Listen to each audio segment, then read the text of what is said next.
নমস্কাৰ, মই লীলা দেৱী অন্য এটা ভিডিঅ'লৈ আহিছোঁ আৰু আজি ভিডিঅ'টোৰ মূল কথাখিনি মই ক'ব খুজিছোঁ যে এই যে আপোনাৰ সন্তানটোৱে কিবা এটা চাকৰি কৰিব বিচাৰিছে বা আপুনি কিবা এটা কাম কৰিব বিচাৰিছে, সেইটো ল'ৰা ছোৱালীৰ বা আপোনাৰ নিজৰ সিদ্ধান্তটো চাওক।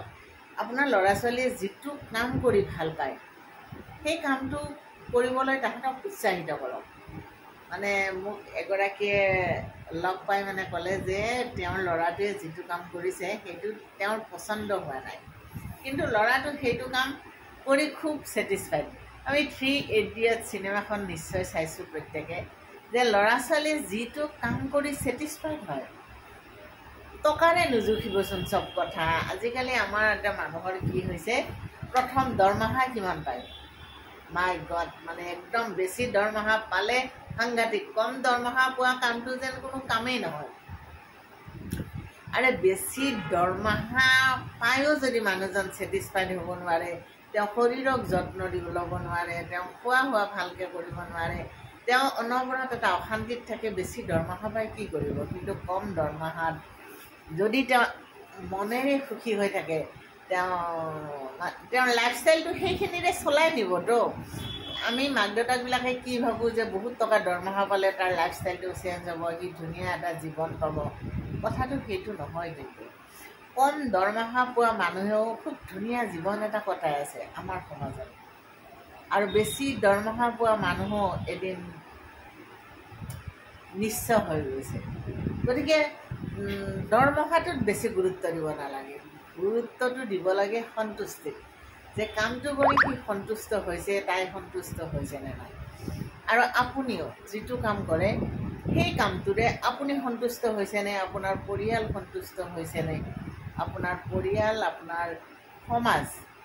চাওক, আমি সামাজিক প্ৰাণী। আমি যেতিয়া এটা কাম কৰোঁ, আমাৰ কামটোৱে আমাৰ ঘৰখনত যেনেকৈ প্ৰভাৱ পেলাব, আমাৰ চুবুৰীটো তেনেকৈ প্ৰভাৱ পেলাব, আমাৰ সমাজখনতো তেনেকৈ প্ৰভাৱ পেলাব। মোৰ জীৱন মই যি ইচ্ছা তাকে কৰিম বুলি ভাবিলে নহ'ব, কাৰণ আমি সামাজিক জীৱ, সামাজিক প্ৰাণী। আমি সমাজবদ্ধ হৈ এতিয়াও আছোঁ আমি, আৰু সমাজৰ বান্ধন যেতিয়াই ছিঙিব তেতিয়াই উচ্ছৃংখল হৈ যাব জীৱন যাপনৰ পদ্ধতি। আৰু ক্ৰমাৎ এই যে মোৰ জীৱন যি ইচ্ছা কৰিম বুলি আমি এটা মন বান্ধি লৈছোঁ, সেইটো কাৰণে ক্ৰমাৎ কিন্তু সমাজখন উচ্ছৃংখল হৈ গৈ আছে। আজি আগতে ঘৰ পৰিয়ালত যিটো বান্ধন আছিল এতিয়া নাই। আজিকালি পুৰুষজন ক'ত গৈছে, মহিলাগৰাকী ক'ত গৈছে গমেই নাপায় কোনো। কিয়? সেইখিনি দায়বদ্ধতা পৰিয়ালৰ থাকিব লাগে, যে মই ক'ত গৈছোঁ আজি মোৰ পৰিয়ালে গম পাব লাগে। সেই কণ্টেক্টটো মোৰ পৰিয়ালৰ লগত অনবৰতে থাকিব লাগে। মোৰ হাজবেণ্ডজন ক'ত গৈছে মই গম পাব লাগে। সেই যোগাযোগটো আমাৰ মাজত, সেই বিশ্বাস, সেই আন্তৰিকতাখিনি থাকিব লাগে। আৰু আমি আজি বহুত শিক্ষিত হৈ গ'লোঁ কাৰণে মই ক'ত গৈছোঁ কিয় লাগে, মোৰ জীৱন মই য'তে যাওঁ। আৰু সেই এটা বাক্যই উচ্ছৃংখলতাৰ প্ৰথম চানেগিৰি, বান্ধন নাইকিয়া জীৱন। আৰে মোৰ জীৱন হ'ল বুলিয়ে, মই যেতিয়া পাৰিবাৰিক বান্ধন এটাত আছোঁ, মোৰ জীৱন হ'ল বুলিয়ে মই য'তে ত'তে যাব নোৱাৰোঁতো। সেইখিনি সংস্কাৰ থাকিব লাগে। মই ক'ত যাম, তুমি ক'ত যাবা বুলি সুধিলে কিয় লাগে বুলি প্ৰশ্নটো কৰিব নালাগে। আৰু প্ৰশ্নটো কৰা মানেই কিন্তু সম্পৰ্কত এটা কুৱেশ্যন মাৰ্ক আহি যায়, প্ৰশ্নবোধক চিহ্ন এটা আহি যায়, আৰু যিটোৱে পিছৰ ফালে বহুত যন্ত্ৰণাৰ সৃষ্টি কৰে। আমি বহুত দেখিলোঁ জীৱনটোত, ঘৰ, পৰিয়াল, সমাজ চব দেখিলোঁ। এতিয়া বহুতে ক'ব লয় যে মানুহে মানুহক হিংসা কৰে, ঈৰ্ষা কৰে, থাকিবই, সেয়া মানুহৰ স্বাভাৱিক প্ৰবৃত্তি। মানুহে আপোনাক হিংসাও কৰিব, ঈৰ্ষাও কৰিব, মানুহে আপোনাক ভালো পাব। ভাল লগা, বেয়া লগা, হিংসা, ঈৰ্ষা সকলোখিনি মিলিয়ে আমাৰ যাত্ৰা, জীৱন যাত্ৰা।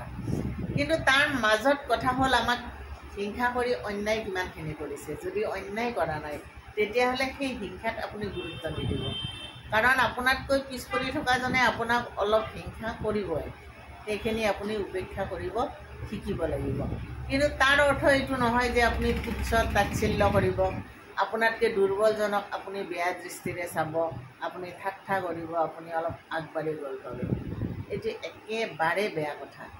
আপুনি যদি এখোজ আগবাঢ়ি যাব পাৰিছে, আপোনাৰ পিছৰজনক আপুনি হাতখন আগবঢ়াই দি কওক যে আপুনিও আগবাঢ়ি আহক, সেইটোহে আচল কথা। আপোনাক যদি সোধে যে আপুনি, আজিকালি মই বহুত কথা, মই আজিকালি মানুহক সুধিবই দিছোঁ, মানে কি আগতে আমি কি আৰু কথা কোনোবা ক'ৰবাত যাব ওলালে সন্মুখত দেখিলে ক'ত যায়, এইটো প্ৰশ্ন এটা আহিছিল। কিন্তু আজিকালি মই সেই প্ৰশ্নটো নকৰোঁ, কাৰণ সেই প্ৰশ্নটোৰ উত্তৰ বহুতে বৰ দুখ লগাকৈ দিয়ে, যিটো মানে অন্তৰত আঘাত কৰে, মানে এটা অবান্তৰ উত্তৰ এটা দি দিয়ে, যিটো মানে বাঞ্ছা নকৰোঁ। কি হয়, ক'ৰবাত যাব ওলাইছোঁ, কৈ দিলোঁ, কি হ'ল, কি আপত্তি তাত মই বুজি নাপাওঁ, কিন্তু মানুহবিলাকে মানে এটা অদ্ভুত উত্তৰ এটা দিয়ে। এইটো মই আজি যোৱা 7 বছৰত মই দেখিছোঁ। কিন্তু তাৰ আগত যি 15 বছৰ মই মেঘমলা কমপ্লেক্সত আছিলোঁ, তাত কিন্তু মানুহৰ যিখিনি পাইছিলোঁ কৈ দিয়ে যে ক'ত যাওঁ, অমুকত যাওঁ। কিন্তু এতিয়া মই দেখিছোঁ যে নাই, ক'ত যাম বুলি ক'লে তাৰ এটা মানে বেলেগ ধৰণৰ উত্তৰ বহুত মানুহে দিয়ে। সেইটো কাৰণে মই আজিকালি মানুহক ক'ত যায় বুলি নুসুধোঁ, যাব ওলাইছে, বাছ সিমানখিনিয়ে। কাৰণ চবৰে ব্যক্তিগত জীৱন, চবে নিজৰ ষ্টাইলত ভাল পায়। বহুতে হয়তো ক'ব নিবিচাৰে ক'ত যাব খুজিছে, নালাগে, তেওঁলোকে নিজৰ য'ত যাব খুজিছে শান্তিৰে যাওক, শান্তিৰে থাকক, সিমানখিনি মানে এডজাষ্ট কৰিব পাৰোঁ আৰু কৰা হৈ গ'লোঁ, সেইটোত বেয়া নালাগে। কিন্তু কথাটো হ'ল যে এই যে আমি ক'ব নোখোজা হৈ আহিছোঁ, আমাৰ মাজৰ আন্তৰিকতাৰ অভাৱৰ মূল কিন্তু সেইটো। মই ক'ত যাম আপোনাক নকওঁ, সেইটোৱে গৌৰৱ এটা, সেইটোৱে আত্মসন্তুষ্টি এটা।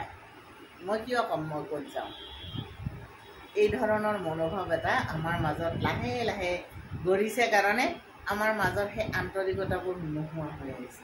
সেই টানটো নাই, সেই টান আৰু আকৰ্ষণ নাই কাৰণে আপোনাৰ বিপদ যেতিয়া হ'ব মোৰ দৌৰি যাবলৈ মন নাযায়।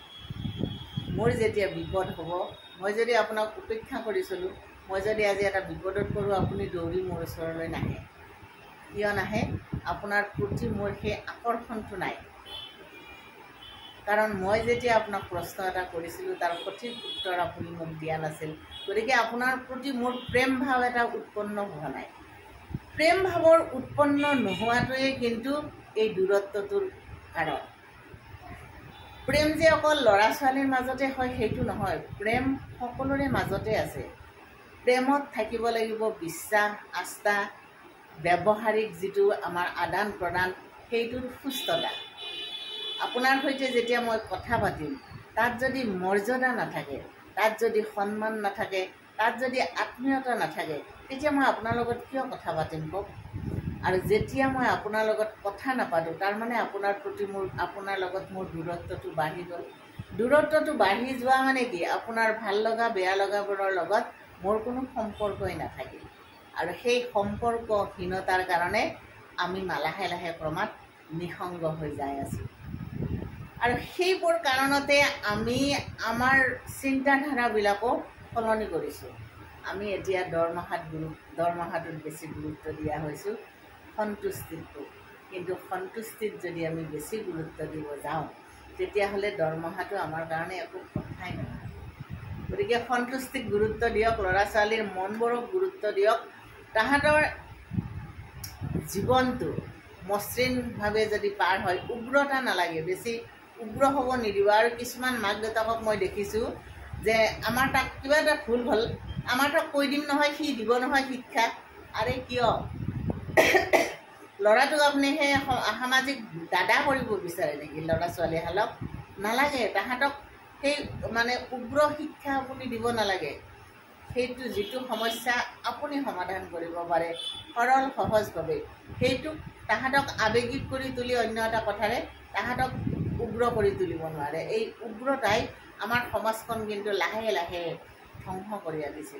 এই উগ্ৰতাৰ কাৰণে মানুহে মানুহক আজি সহজে মাৰিবলৈ উদ্যত হৈ যায়, কোনো পিছৰখিনিৰ কথা চিন্তাই নকৰে। এই শিক্ষাটো কিন্তু সেই ঘৰখনৰ পৰা। এই যে মই ক'ৰবাত কিবা এটা হ'লেই যে সন্তানটোক আৱেগিক কৰি তোলোঁ যে এনেকৈ কৈছে, তয়ো কৈ এটা শিক্ষা দি আহিবি কিয় ল'ৰাটোৱে কিয় শিক্ষা দি আহিব লাগে এনেকৈ কৈছে আপুনি সেইটো তাতে শেষ কৰি দিয়ক সেই বাৰ্তাটো আৰু ঘৰত আনি ল'ৰাটোক আৱেগিক নকৰিব আপোনাৰ সন্তানটোক আপোনাৰ ছোৱালীটোক আৱেগিক নকৰিব যাৰ কাৰণে দিগ্ভ্ৰান্ত হৈ যিকোনো ডিচিশ্যন এটা ল'বলৈ তাহাঁতে বাধ্য হৈ যায় সৰলতা আৰু সহিষ্ণুতাৰ পাঠটো বৰ ডাঙৰ পাঠ তাতকৈ ডাঙৰ পাঠটো হ'ল সন্তুষ্ট হ'বলৈ শিকিলে জীৱনটোত বহুত সমস্যাৰ নিজে নিজে সমাধান হৈ যায় গতিকে নমস্কাৰ জনালোঁ সকলো ভালে থাকক আজিৰ ভিডিঅ'টো ইমানখিনিয়ে